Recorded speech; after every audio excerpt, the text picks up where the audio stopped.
오.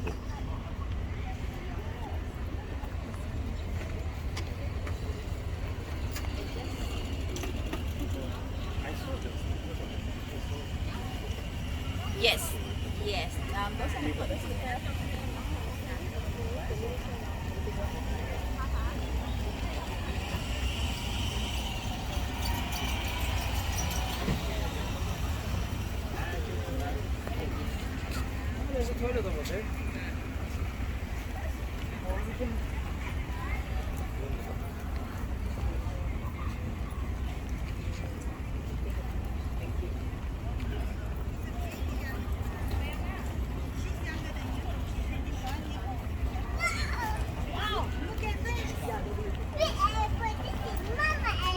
Yeah, Mama elephant. No, this is Papa elephant. Mama elephant.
Hi, Jeffrey. Nice to meet you.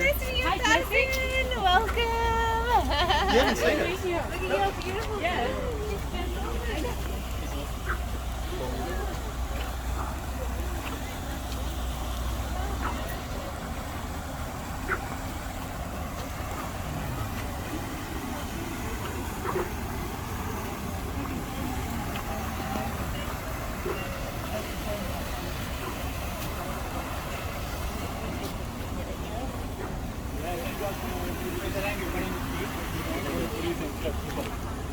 Just the one. This one, right? Yeah. And maybe just your foot to the side of your logo on the line.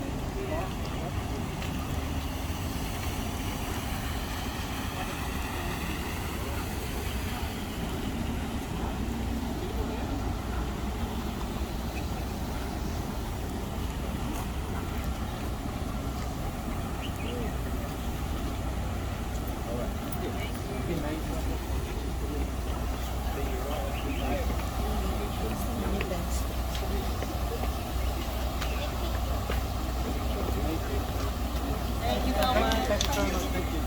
So will they go around up now? We tested this for you. Yes, yes. I'm good. Thanks.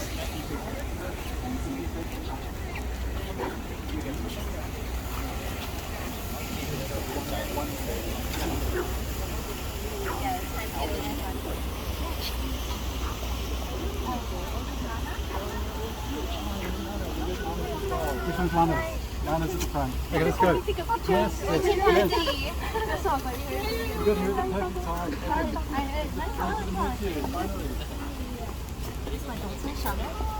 Brilliant.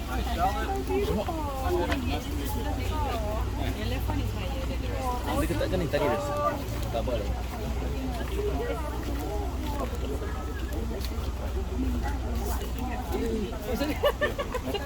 Talagang very cheap sila.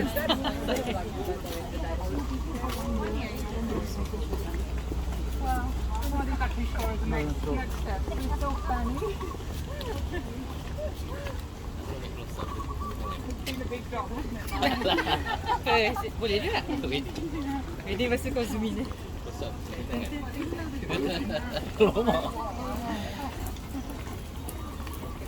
Lalu ko Karina.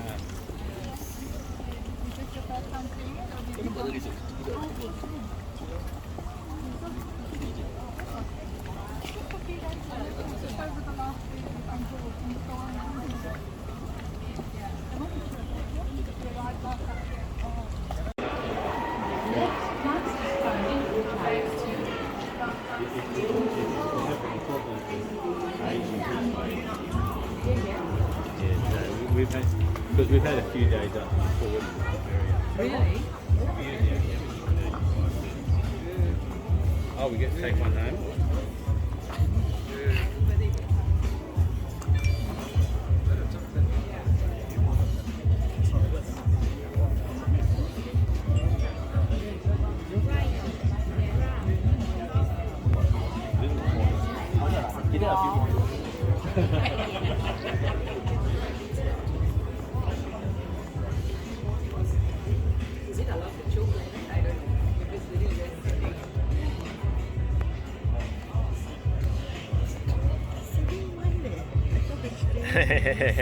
There's a vegetarian wine here. You know why? Because the grapes are vegetarian. Now you know. Now you know. Vegetarian wine, huh? Organic wine, huh? Okay. Okay, nice. Go.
We made it. Basically, they got it to my. They sent it to the car park. Okay, see you. See you. Bye. Hi. I said that too loud. It's so good to be here. How do you feel, Mark? Like it's mind-blowing, and like Evan said, it's been 5 years ago that we dreamt about this. And now it's a dream come true. And here we are. Welcome everybody to the launch of the Love the Last March, the longest sculpture in the world. Today is a very proud moment for us, isn't it, Mark? For more than 30 years, we have been advocating for the protection of the world's wildlife and their habitats. And we invite you all to stand with us today and to walk with us alongside the march together for all endangered animals. We're so grateful to all of you for being here tonight, our friends, family, and wildlife lovers. Thank you for making all of this possible. We're so excited to be here on this historic day for all wildlife. This sculpture's here to break records, but more importantly, it's here to rewild the world. We're here so our children will be able to see animals in the wild. We're here because as humans we can make the difference for the world of wildlife, and we stand here today because of our passion for protecting wildlife and the ecosystems that they call home. In the past 50 years, we have lost 70% of the world's wildlife. A very staggering and frightening figure, That's 3/4 of the planet's animals gone forever in just one human lifetime. Very, very frightening. It means so much to see so many of you standing here with us in support, and Singapore is proof that we can live harmoniously alongside the wild and care for our planet. We honestly couldn't think of a better place to start the march. So just a few thank yous before we get into the hows and whys of all this happening. I think what we're going to do is say a thank you to every single person here, because you are all animal lovers. You all love wildlife, otherwise you wouldn't be here. You all find enchantment and wonder and excitement by seeing our wild planet. So I think we're going to start off by clapping and applauding each and every one of you because you love wildlife.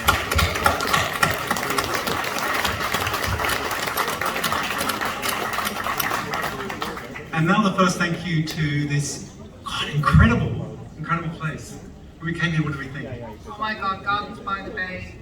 Honestly, it's the most beautiful place we've ever seen in our lives. 100 hectares of plants. 1.5 million. 1.5 million plants. And now 62 amazing animals to go with them. Yes. So, what's quite interesting is that we're lucky that we have done work in New York and London, Australia and elsewhere, and we have lots of people that support us in those countries. When we first told everyone that we were going to launch the exhibition in Gardens by the Bay, what was their reaction? Blown away. Blown away. Blown away. They said this must be the best location on earth. And, you know, we're not exaggerating. We had people messaging us all over the world saying, oh my God, this place is incredible. And here today, it really, really is. We're saying outside that Singapore Gardens by the Bay is an example to the rest of the world. Why? Because the land's so precious. There's so little land, and everyone takes such amazing care of it, appreciates it, values it. And this is an example to the rest of the world. And we're going to spread this message, how amazing Singaporeans, Singapore, and the respect they treat the environment. And also, big round of applause to Sculptures by the Bay. So, thank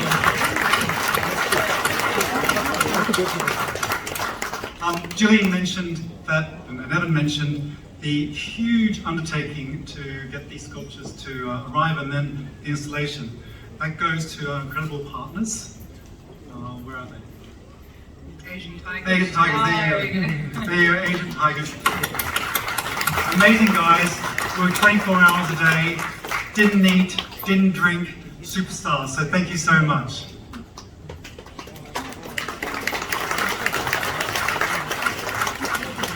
You would have seen all the signs out there, and they are basically talking about the champions in the wildlife arena, no other than WWF Singapore.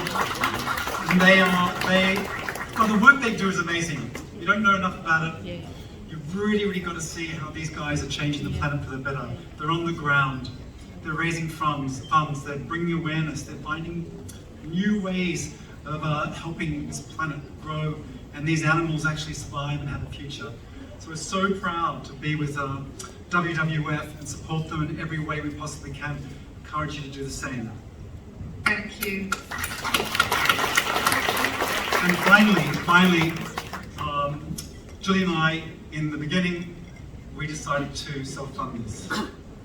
But it was going to be an impossibility to do this.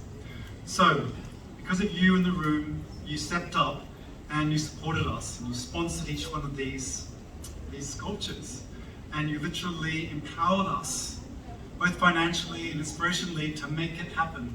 So a huge thank you to everyone in this room, to all our sponsors. We couldn't have done this without you. Thank you. So protecting wildlife has been a mission for both of us from a very young age. I was fortunate enough to grow up in Africa, where I had wildlife on my doorstep. So I had frequent viewings of elephants and giraffes and zebras, and they became very second nature to me as a child. But one day when I was out on safari with my mum and my little brother. I was 9 at the time and he was 6. We were driving in a Land Rover and suddenly we heard this huge bang and then a cry of an animal. And when we went closer, we realized that an elephant had been shot by a poacher. So we got out of the Land Rover and we approached the dead elephant. And then the people that we were with said that the elephant was also pregnant. So I remember at the time, that was just a huge, just such a huge emotional trauma for me as a child to witness something like that. And from that moment onwards, I said to myself, I've got to do everything in my power to try and protect wildlife. And so I feel like that's what we're here to do today.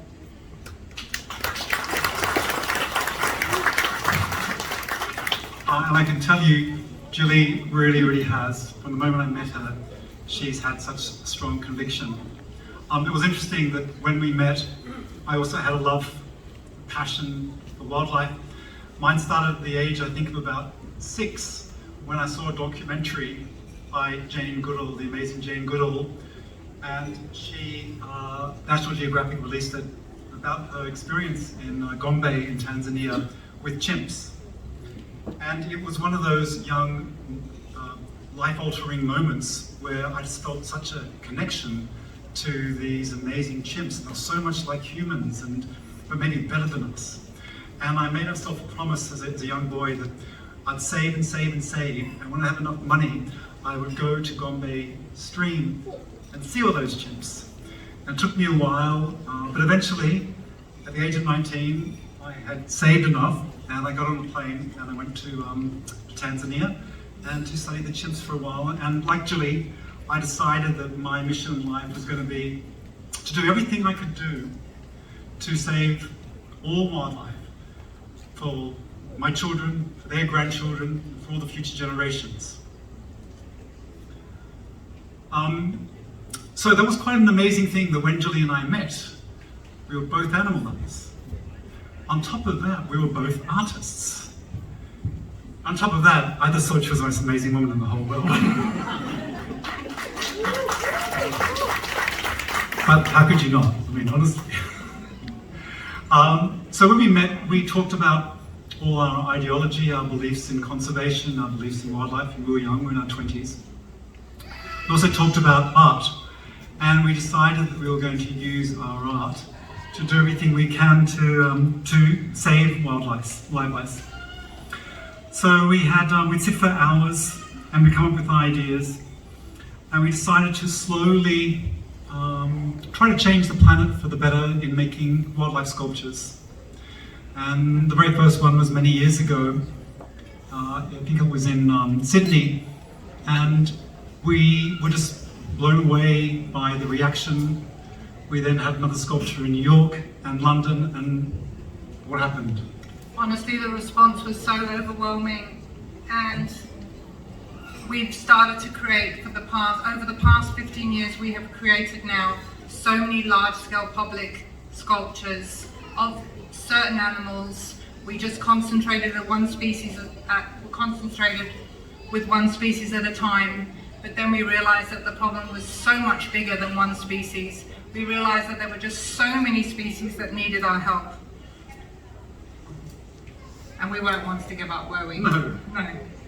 So sadly, we're currently experiencing the 6th mass extinction.